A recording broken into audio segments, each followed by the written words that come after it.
I hope they forgive me for what I did with Diddy. Real street nigga forever. How did you feel when you saw this lawsuit that made it seem as if perhaps Diddy and Meek Mill had sex? I mean, to each their own, and why would they not have sex when they're gay rappers? They. Do you think Meek Mill's gay? We all know he's gay. Who's we? Rick Ross knows he's gay. I didn't know. It's news to me. Everybody, Rick Ross knows. Soulja Boy just threw the wildest jab yet in the whole Diddy mess. And this time it wasn't aimed at Puff, he came for Meek Mill loud, and direct Soulja flat out said Meek let Diddy eat him out, and trust Meek is crashing out again. And this ain't the first time Soulja went after Meek. Y'all remember what happened a couple of months back. It first started over a tweet that had nothing to do with Meek in the first place. It popped off when producer Cardo went online venting about how Soulja Boy was disrespecting Metra Boomin's late mother. He said, "Don't grow up trying to be Soulja Boy, an idiot."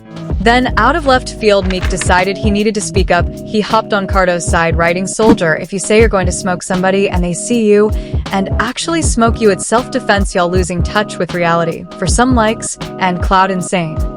That line right was supposed to humble Soulja, but instead it lit the match. See, everybody knows Soulja don't back down, you throw shots, he launching nukes. So instead of playing nice or letting it slide, he swung back with something vicious. Indeed you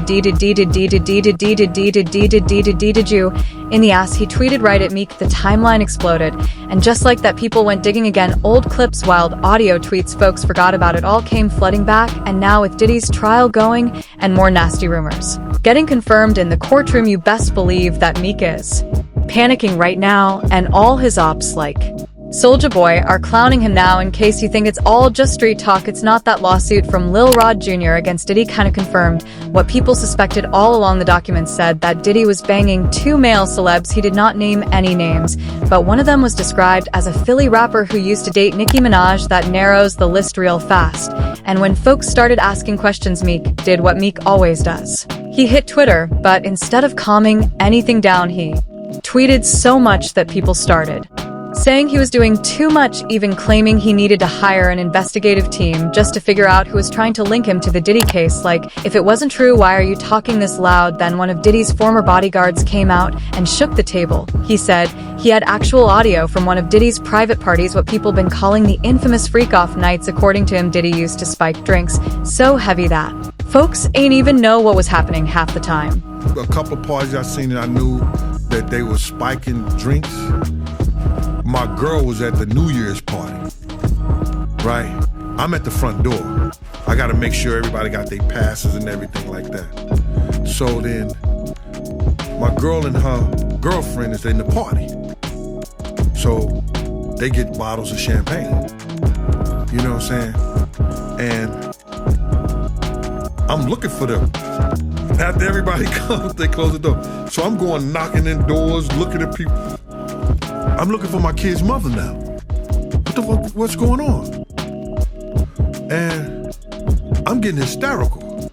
So I decided to go to the car, and I looked in the car. She was in the car asleep. She said, "Gene, we started drinking champagne, and I didn't feel good." And me and Debbie came here and went to sleep. And during one of those nights, this bodyguard says he recorded something crazy.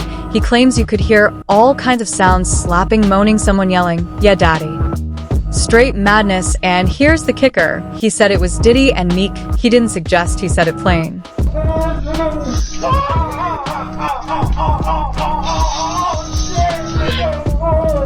Even Orlando Brown jumped in and backed it up, saying the audio was definitely Meek's. I feel when you saw this lawsuit that made it seem as if perhaps Diddy and Meek Mill had sex. I mean, to each their own, and why would they not have sex when they're gay rappers? They.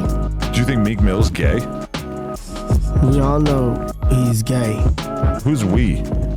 Rick Ross knows he's gay. I didn't know. It's news to me. Everybody, Rick Ross knows. The bodyguard gave full play-by-play, claiming it sounded like Diddy was in full control, and Meek, he wasn't fighting it. Now rewind a bit, remember that birthday party Diddy threw for Meek, the one with the shirtless dude's poolside energy and all that intimate lighting? Yet people pulled that video back up real fast. In the video, Diddy's on camera saying Meek deserved it, that he put in work, and that he was proud of him back then. People joked about it, but now that same clip hits way different.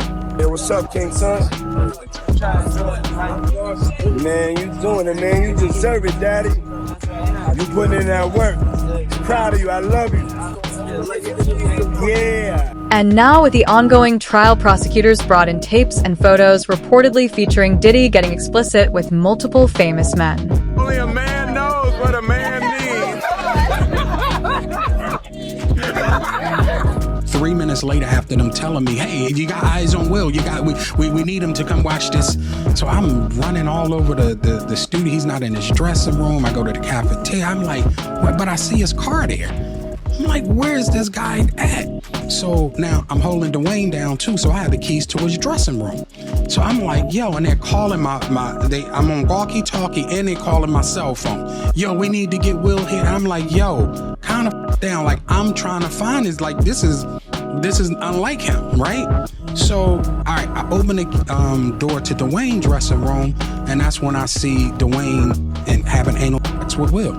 Insiders in the room say the courtroom went dead silent when that audio played. According to one source, it was male on male, loud, graphic, and left absolutely nothing to the imagination. And yes, based on what those same insiders revealed, Meek's name came up again. Now, Meek isn't the type to sit quiet when people try to drag his name. Usually, he claps back fast, dropping post after post. And this is what he tweeted just to put that on public record. And the craziest thing I seen at a puff party is coke vibes, and that's going on at all these parties. I'm from North Philly. I had millions since I was 23. I don't even want to be addicted to weed, not judging. But I see it different. Yep, he is completely trying to distance himself from the mess. But that does not explain why he was out here asking for forgiveness for something involving Diddy. That line, I hope they forgive me for what I did with Diddy, didn't age well at all. It started to feel less like a bar and more like a confession. I hope they forgive me for what I did with Diddy. Real street forever. Just as the buzz around it all was starting to fade, Soulja Boy brought it right back to life. And he didn't do it by accident. He knew exactly what he was doing, reminding the whole internet of the rumors that had never really stopped. And now the streets are doing what they do, piecing it all together, one user said. Actually, Nicki Minaj was the one who recorded that audio. She was holding on to this audio for the longest time until it was the right time to release it. She paid that guy to say that he did it so she could stay out of the radar. Meek Mills used to do her so wrong, so she wanted payback. While another said, damn, Meek Mill is really fruity. This is crazy. This is funny. It's all coming out. So what's your take on this major flip? Share your thoughts in the comments. And if you're here for the unfiltered truth and electrifying reactions, make sure to hit that like button, subscribe, and get ready for the next explosive update popping up on your screen.